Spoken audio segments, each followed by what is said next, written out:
Era prasejarah dan purba, sebelum tulisan 3000 SM. Pada era ini, kepercayaan manusia berpusat pada alam, roh, dan kesuburan. Ritual keagamaan dilakukan sebelum manusia mengenal sistem tulisan. C25.000 SM. Munculnya bentuk animisme, dinamisme, dan syamanisme. Manusia purba mulai menguburkan jenazah dengan ritual khusus dan memuja figur kesuburan, seperti patung Venus. C10.000 SM. Pembangunan Göbekli Tepe di Turki modern, yang dicatat arkeolog sebagai struktur kuil tempat ibadah tertua di dunia yang dibangun oleh masyarakat pemburu pengumpul. 2. Era peradaban kuno dan politeisme, 3000 SM 1000 SM. Seiring lahirnya tulisan dan kota-kota pertama, agama mulai terorganisasi dengan kuil, sistem kependetaan, dan kitab mitologi yang kompleks. C. 3100 SM. Teologi Mesir kuno mulai mapan seiring penyatuan Mesir oleh Raja Narmer. Berpusat pada konsep keabadian jiwa, dewa-dewi alam, roh Osiris, Isis, dan institusi Fir'aun yang dianggap sakral. C3000 SM. Teologi Mesopotamia, Sumeria, Akkadia, Babilonia berkembang. Mereka menulis epos keagamaan purba di atas sabak lempung, memuja dewa kosmis, Anu, Enlil, Marduk, di kuil Zigurat. C1700 SM, 1500 SM. Akar awal Hinduisme mulai terbentuk di lembah Sungai Indus, ditandai dengan mulai disusunnya teks-teks suci tertua di dunia, yaitu Kitab Weda, Rigweda. Perkembangan agama Zoroastrianisme di Persia kuno, Iran, oleh Nabi Zarathustra.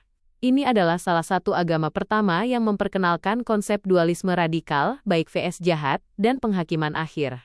C2000 SM 1300 SM. Era Ibrahimiyah Samawi awal. Nabi Ibrahim Abraham hidup di Mesopotamia dan Kanaan, meletakkan fondasi monoteisme murni. Nabi Musa memimpin bangsa Israel keluar dari Mesir, Sengke 1300 SM, dan menerima 10 perintah Allah di Gunung Sinai, yang menjadi hukum tertulis bagi agama Yudaisme, Yahudi. 3. Era aksial dibagi The Axial Age, 900 SM 200 SM.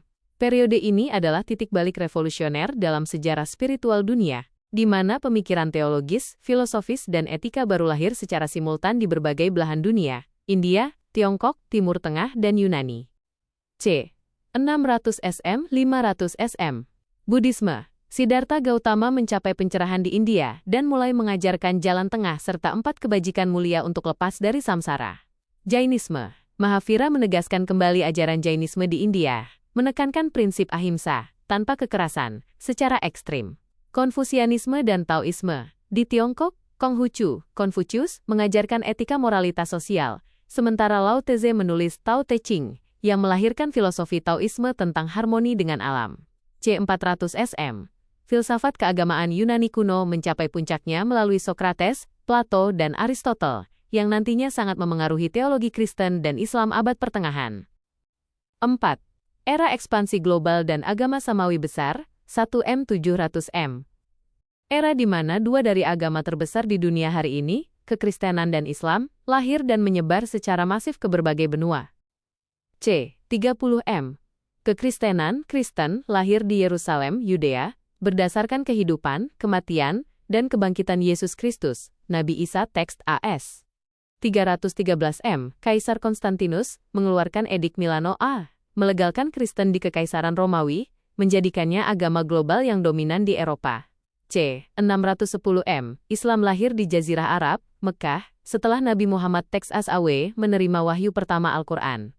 632M 750M. Ekspansi kilat umat Islam pasca wafatnya Nabi Muhammad teks As-Awe. Kekhalifahan Islam membentang dari Spanyol hingga perbatasan India, menyebarkan Islam secara masif sekaligus memicu perpecahan awal internal menjadi kelompok Sunni dan Syiah. 5. Era abad pertengahan dan konsolidasi, 700M 1500M. Periode penyebaran regional yang mendalam, perang keagamaan, serta perkembangan teologi skolastik, filsafat agama. 988M. Kristen Ortodoks diterima sebagai agama resmi Kievan Rus, mengukuhkan pengaruh Kristen Ortodoks Timur di wilayah Slavia, Rusia. 1054M. Skisma besar, Great Schism, memisahkan dunia Kristen menjadi Gereja Katolik Roma Barat dan Gereja Ortodoks Timur. 1095M 1291M. Perang Salib Crusades, antara kerajaan Kristen Eropa dan kekuasaan Islam di Timur Tengah untuk memperebutkan kendali atas kota suci Yerusalem. C. 1200 M, 1400 M. Penyebaran besar Islam ke wilayah Nusantara Indonesia melalui jalur perdagangan dan dakwah damai, termasuk era Wali Songo, serta penyebaran Islam ke Afrika Sub-Sahara. 1469 M. Sikhisme lahir di wilayah Punjab, India, Pakistan, didirikan oleh Guru Nanak, menggabungkan beberapa elemen monoteisme dan meditasi.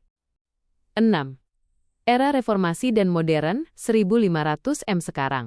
Zaman penjelajahan samudera, revolusi industri, hingga sekularisasi yang mengubah peta keagamaan dunia. 1517 M. Reformasi Protestan dimulai ketika Martin Luther menempelkan 95 tesisnya di Jerman, memecah kekristenan Barat menjadi Katolik dan berbagai denominasi Protestan. Abad ke-17-19, penjelajahan bangsa Eropa membawa agama Kristen, Katolik dan Protestan ke benua Amerika, Asia dan Afrika secara masif. Abad ke-20-21, era sekularisasi dan pluralisme. Munculnya paham sekularisme, Marxisme, dan ateisme, yang mengurangi pengaruh agama lembaga di beberapa wilayah dunia, khususnya Eropa Barat. Lahirnya gerakan dialog antariman, pan-interfaith global, untuk merajut perdamaian di tengah keberagaman teologi dunia. Ringkasan struktur pohon keluarga agama dunia.